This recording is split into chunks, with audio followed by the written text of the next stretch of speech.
Hello and welcome to the Grow Places podcast, where we explore the virtuous circle of people, growth and place. Brought to you by Grow Places and hosted by our founder, Tom Larson.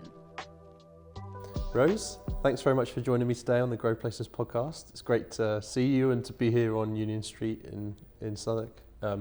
Great location, and it'd be great to hear a bit more about yourself today, the work you do here at London Partners, and why London is such a special city.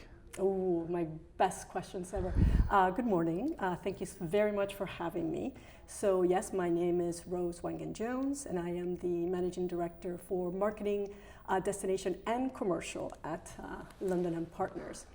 I think some people may not have heard about London Partners. So London Partners is the growth agency for London. And basically what that means is that we create economic growth for London that is resilient, sustainable and inclusive. And I can talk a lot more about that if you wish. My role within that is, aside from the commercial side, in terms of managing our partners and some of our commercial ventures, I also oversee marketing. I have the privilege of overseeing marketing, and basically that's marketing the London brand. So we promote London for investment, for tourism. We help businesses basically grow, whether within London or outside of London. We also attract, with the Convention Bureau, we attract events, and also with our experience group, basically major events like sporting events, cultural events, etc. So yeah, and we attract them. I want to say that my job is the most exciting and the easiest one in the world because London is a fantastic city. But the one thing we know is that London, we cannot be complacent. So yes, London has a lot of attractions, and we do very well in branding, methodologies. But we do that because we work really, really hard at it. Incredible. So go on then. So what is the elevator pitch? What is the purpose statement, the why for London for you? When someone says that to you, what's your first response? My first response is always, we are the unique and perfect combination of what is the iconic and the new and innovative. Now that is different depending on what the audience is. When I think about tourism, that means that they can do all the historical and cultural things that really attract them to London, but they can explore fantastic new experiences, new food, etc. So again, it's that combination of things. When I think about investment, one of the things that they're looking for is the security and safety, the stability of a city, and we offer that with legal and stuff. But they're also looking for talent and what's next. So when they're expanding their business, they want to get the best talent, but they want to understand and be around the best innovation. So those are kind of two extremes. And again, we can talk about business tourism, etc. But that's what I would say, and I think we do that uniquely in London.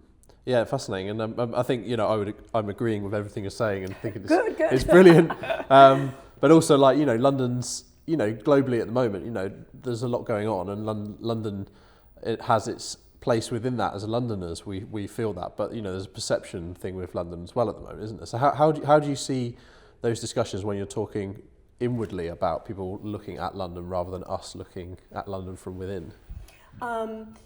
Perceptions, that's kind of my job. And I would say, not to minimize, because we do have some challenges in perception for some particular audiences right now. The reality is, and this is why I talked about not being complacent, the context is always changing and there's always going to be some challenge. When I first joined, it seems ironic now, but it was Brexit. That was the real challenge. And the fact that London didn't feel very welcoming, there was this perception of welcoming.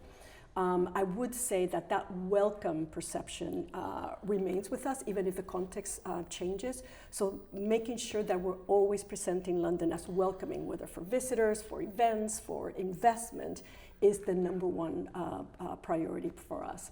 I think one of the challenges that us and actually many cities across the world are facing is misinformation and disinformation, and that's something that London in particular has been seeing that. We haven't seen that necessarily impacting from a leisure tourism point of view, But we see that, you know, in conversation with investment, certainly anecdotally. So it's really, really important that we're being proactive, you know, about that. One of the things that we are doing in a much more coordinated and disciplined way is the way we talk about London, and understanding that we at London and Partners, that is our kind of number one job, but we're not the only ones out there.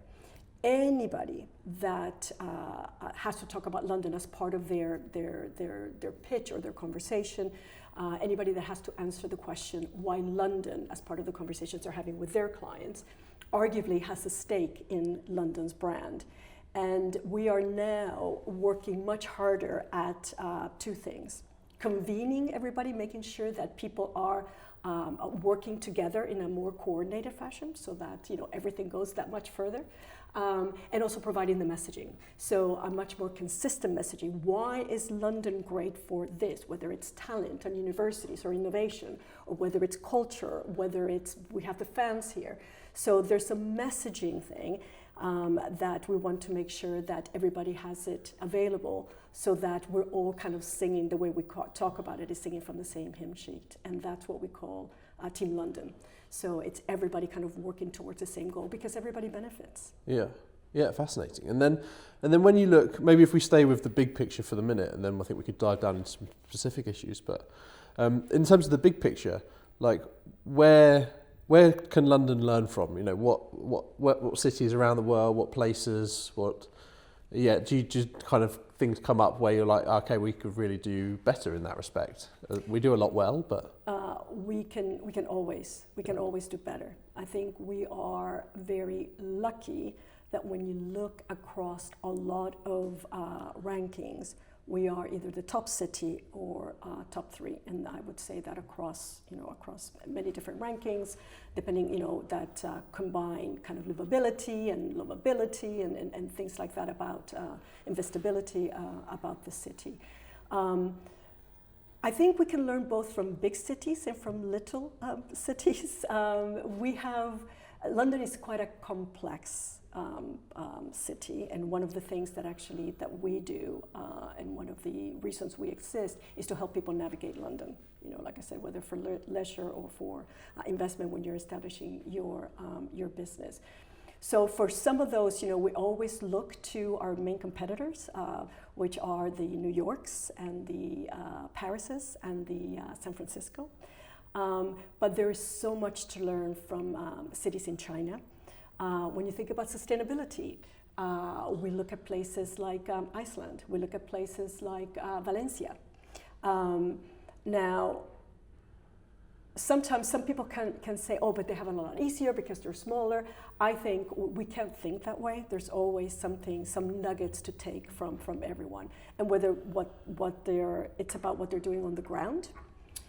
It is about what they're doing when they're placemaking, in terms of what they're doing, in terms of the attraction and how they kind of navigate the city when they think about it as where to put different things. Or the way they're talking about it. So it's not just the marketing. There are a lot of different elements that we can learn from.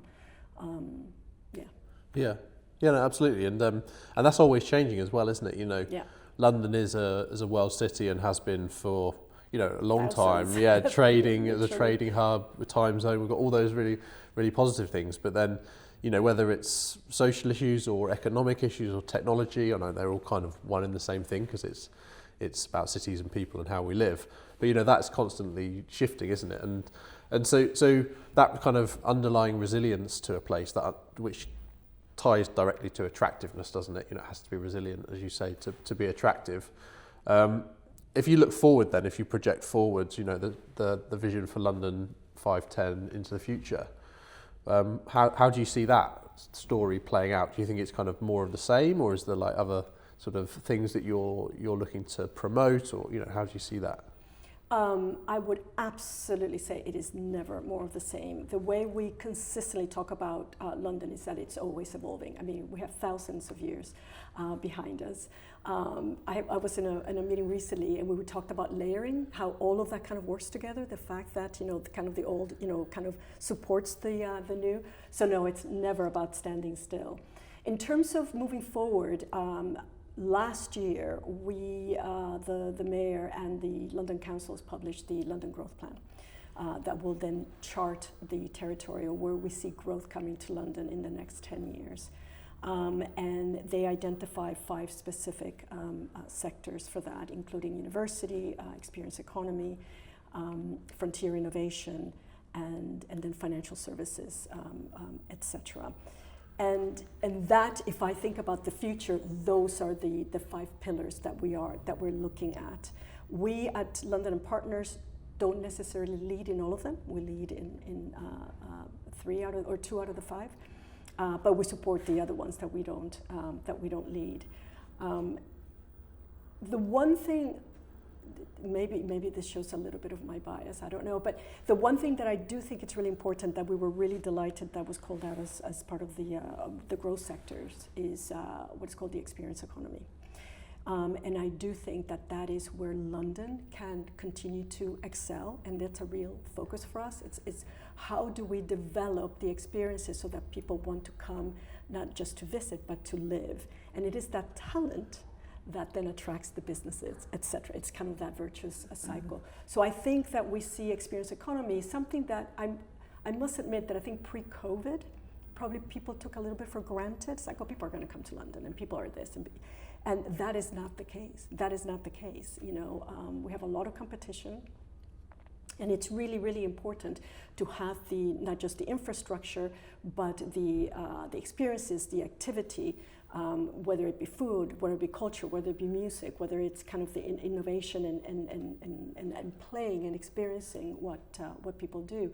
I think that really is kind of integral, almost like a baseline for a lot of the other growth sectors. So that's an area that I think is probably slightly different than the way maybe other cities are looking at the elements that will help them grow into the future. Yeah, no, fascinating. And I know that London and Partners, you're kind of, as you said, you mentioned there, you're part of GLA, you're under the mayor. That administration talks a lot about this idea of kind of good growth, doesn't it? So how do you think about that in the context of everything you've talked about and people living, working here, visiting? For us, that's why we go back to the whole idea of resilience, sustainable and inclusive. And I think that I think that's a very good point, actually, because when we talk about economic growth, we don't mean like just bring anything and everything.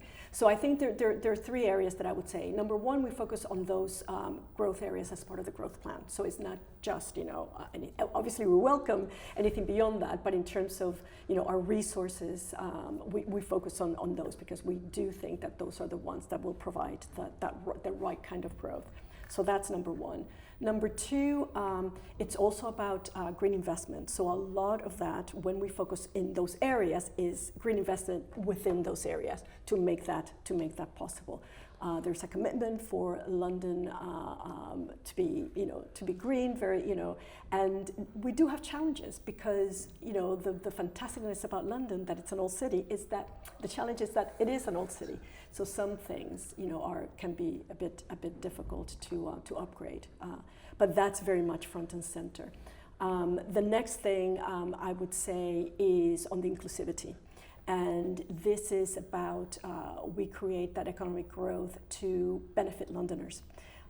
That is first and foremost. That's why we're here. But it's not, it's the Londoners. We particularly focus on Londoners of underrepresented minorities.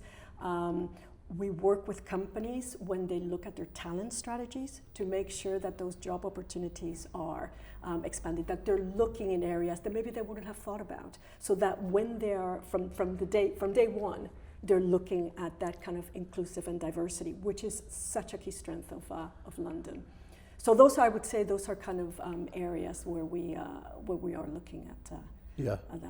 Yeah. No, it's fascinating, and I think within that.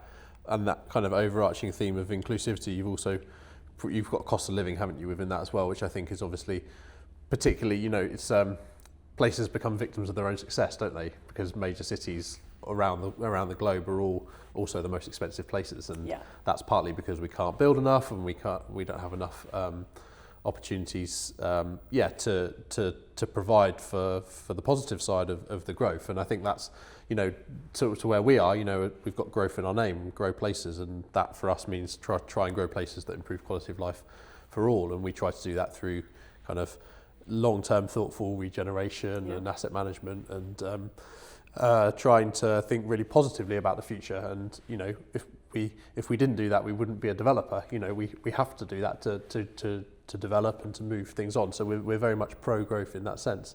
But we find it, increasingly, it's challenging to bring forward development that is, well, I could end the sentence there, to bring forward development, but to bring forward development that is, inclusive and does generate kind of value, good growth, however you want to describe that. So maybe now then kind of sort of within that big picture context, now thinking about, what we do and the built environment industry, how do you see that supporting and enabling everything that you do? Because I always like to think that what we do is we try to figure out what society and economics and people are trying to do, what do they want to achieve in their life, and then what do they need from the built environment to kind of enable that. Yeah, so I would talk about two things there. One, we have a sister organization, Opportunity London. Have you heard of Opportunity London? And that, it's been around 2 years, I think now, 2 years. And interestingly, one thing, again, I talked about how difficult it is sometimes to navigate London. One of the things that really hadn't happened, and it seems obvious once you start doing it, is bringing together these investable opportunities. And kind of coming up with a London story, London for investment, and going out to the right, conferences, etc., with the right message, as opposed to everybody just going off and trying to support, rightly so, to support their area. But if we do it as a team, as Team London, then I think we have a better outcomes. So that organization specifically is looking for investable. When you look at the site and you look at the investable options that they're out there in the market selling for pension funds, etc., for investment, they include, for example, housing that is affordable housing. So already strategically, we are already putting investment opportunities in that same framework, and they're doing quite well with that. I don't know if you've heard of any of that. No. Yeah, not in detail. So that's helpful to. So that's really interesting.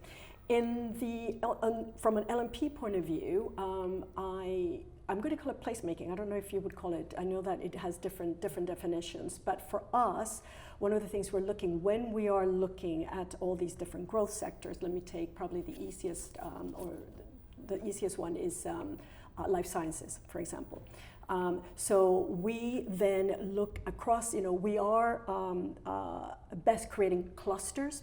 So clusters of innovation in this case, and whether that means because they're closer to labs, for example, or they're closer to universities.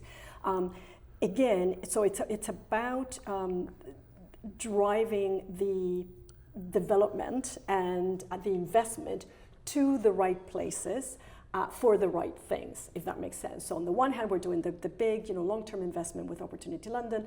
From an LMP point of view, we are trying to establish and bring businesses to enhance particular areas.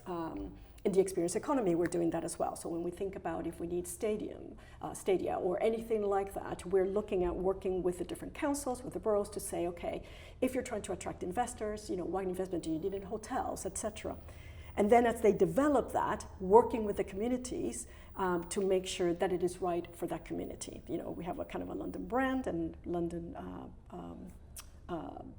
personality, if you will.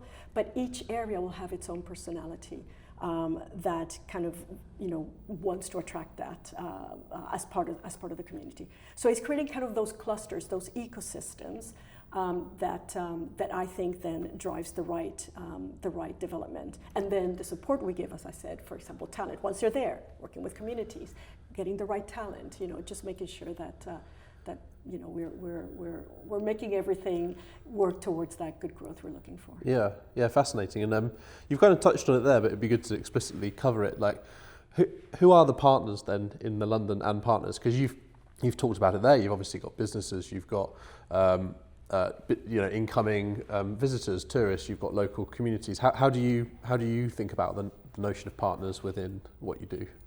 We cannot achieve what we do without partners, full stop. And that is why, as and when we came up with our name, our brand name, that's why it's there. So that really is front and center. We are partially grant funded, we're partially commercial funded, but the truth is that the people that we bring on commercially, on a partnership basis, are very much aligned to our mission, and it is to enable our mission or to increase the impact of our mission. So I wanted to kind of highlight that, because it's not just like kind of anybody and everybody. The people are, the people we work with, the organizations we work with, very much aligned to what we're doing.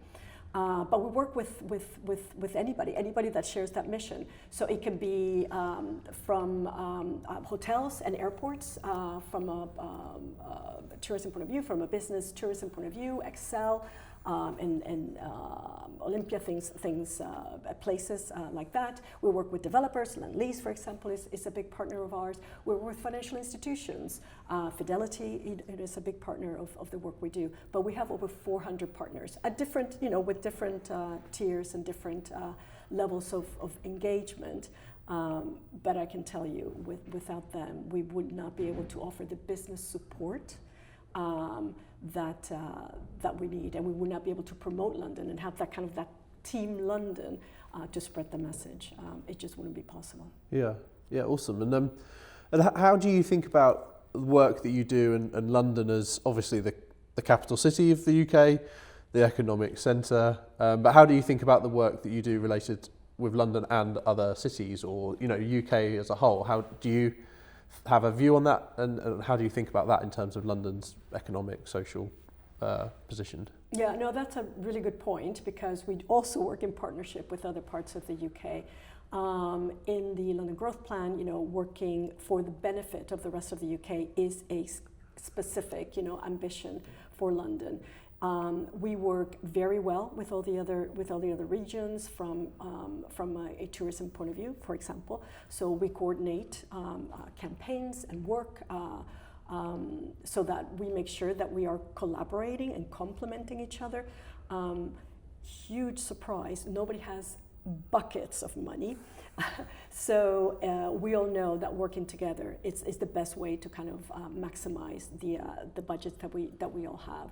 So that works really well there. We work with so again, Scotland, people, competition, there's, there's no such thing in a way, we all kind of work together.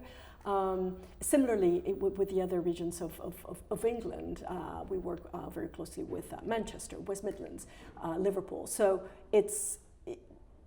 we all kind of support each other. There is a recognition that in some cases, maybe, yes, we might be competitive, but in most of the time, we are not. We can complement each other.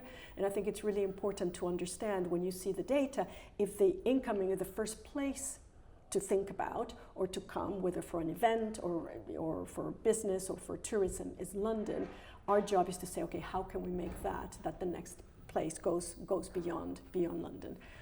And that is definitely part of our strategy. Yeah, cool. And so you're a Londoner yourself? You live here, or what's your personal story like? I am a Londoner. My girls are Londoners. My husband is Welsh. I'm Puerto Rican, actually. So that's where I was born and raised. But I have been in London for, nearly 30 years now.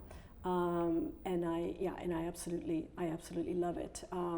So I consider myself a Londoner. I think anybody that comes to London has the opportunity to be a Londoner and to contribute in some way, and to represent us, again, that diversity. But yeah, I absolutely love it. Yeah. And what drives you to do what you do? What you're clearly incredibly passionate about, not just the city, but the role that you play and the brand and the stories that you're promoting day to day. So yeah, why are you so personally passionate about that? Is it? Well, I come from a marketing and advertising background. Mm-hmm. I love brands. I think they're incredibly powerful, if you do them right, they can be a shorthand to a huge amount of communication and feeling, and I really love that. And I have seen that. I've worked across many categories, and it's just, so interesting to see that the power, basically the power of brand, simplistically. For this particular job, honestly, who doesn't want to talk about, who doesn't want London as a brand?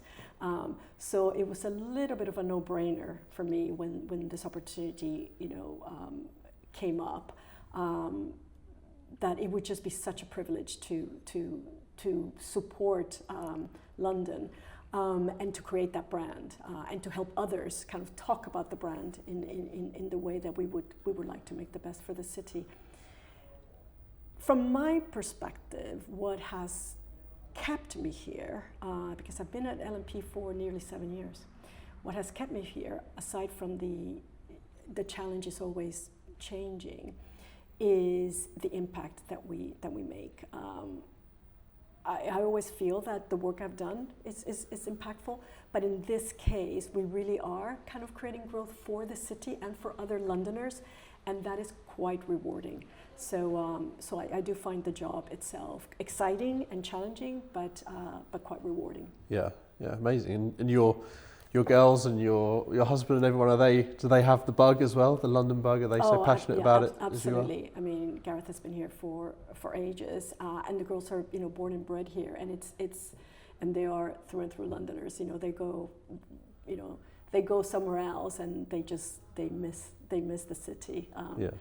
Because everything's at their doorstep. And for me, I come from a very small island, and what they have been exposed just by living in London, literally just by walking down the street, in terms of languages and religions and different ways of living and food, I think it's amazing and incredibly valuable, and I think it just makes them better people. Yeah, absolutely. And that diversity, we always come back to that theme, don't we? And I think that is an incredible uniqueness about London. Absolutely. Not only the diversity of people, which is incredibly important, but the diversity of the different neighbourhood characters, yes. The diversity of different uses, the fact that we do have some sort of mono-use areas, maybe like the city or Canary Wharf or other things, but generally speaking, it's a very mixed city, isn't it, in terms of the uses and everything, which I think for us, that makes it incredibly resilient when you think Very about it moving forwards, and it's walkable. The public transport's great. You can cycle everywhere. It's not quite as good as, say, Copenhagen, but you can cycle everywhere. So I think lots of those things make me incredibly, optimistic about London related to other cities from a development perspective and an inward investment perspective. But if we were just to take the gloss off it for a second and say, okay, what would be? No, you're not allowed. But but what are the risk factors you would say around London? Because we are in an incredible position as a city, as a brand. There's obviously, as we talked about earlier in this discussion, there's some probably misplaced kind of perceptions about London, I would suggest.